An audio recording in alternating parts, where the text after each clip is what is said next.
Alam ko kung ano yung ginawa ko.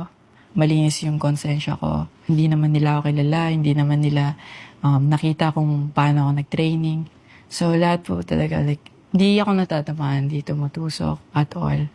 Kasi? Magmamatter pa po ba yun kung alam mo sa sarili mong wala kang ginawa? And alam yun ni Lord, kahit gaano pa ako kagaling na tao sa gymnastics, kahit gaano pa ako naghirap sa mga preparation ko, kung di ako mabuting tao, hindi ako i-bless ni Lord ng ganun eh. Baka ma-misinterpret nila yun. Sinabi nila hindi na yun magmamatter. Ang sasabihin kasi nila, pero family matters. Family is important. Ang i-clear ko is, ano yung hindi na nagmamatter? I mean, yung mga sinasabi ng tao, mga naririnig nila, yung, syempre, yung family ko, kung ano din po yung pinapalabas nila, which is, hindi naman po talaga totoo. Okay, so ganito na lang ang gagawin natin para maging kahit papaano magkaroon ng kaunting linaw. Kasi we are hearing one side of the story, Yes, but you are not sharing your side of the story. Bakit? Personal din po kasi masyado, like, hindi na din po para malaman ng buong sambayanan kung ano yung nangyari. Like, basta ako, alam ko po sa sarili ko, sa puso ko na napatawad ko sila. And inamin ko sa sarili ko na nagkamali ako, kinarma na ako.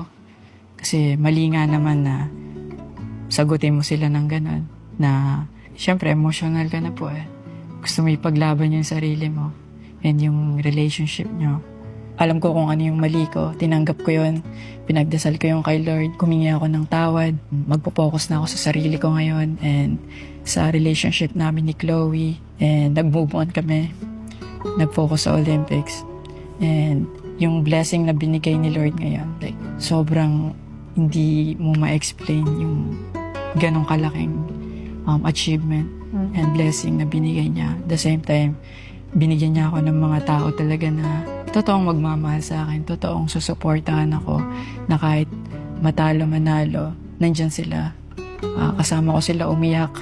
Actually, nung hindi ako nanalo sa World Championships. Pero kasama ko rin silang umiyak nung nanalo ako. Ayun yung para sa akin, gift din ni Lord. Hindi lang yung pagkapanalo ko, pero yung mga taong pinalibot niya sa akin, kaya akong mahalin po. Yung pinagdaanan nyo as a couple, yung national issue, it can either make you or break you as a couple. Opo, yeah, Pero parang totoo yung sa po. inyo, parang it made you stronger. Yeah, yes po. Sobra po. Ikaw, Chloe, nasasaktan ka for Carlos.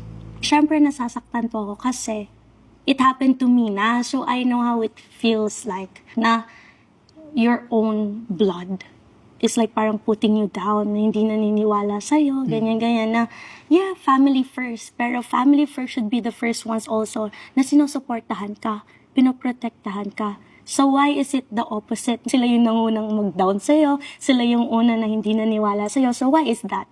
So parang sa akin po, doesn't make sense or hindi po nagtutugma yung family first dapat. So family first should be the first ones to love you and support you unconditionally.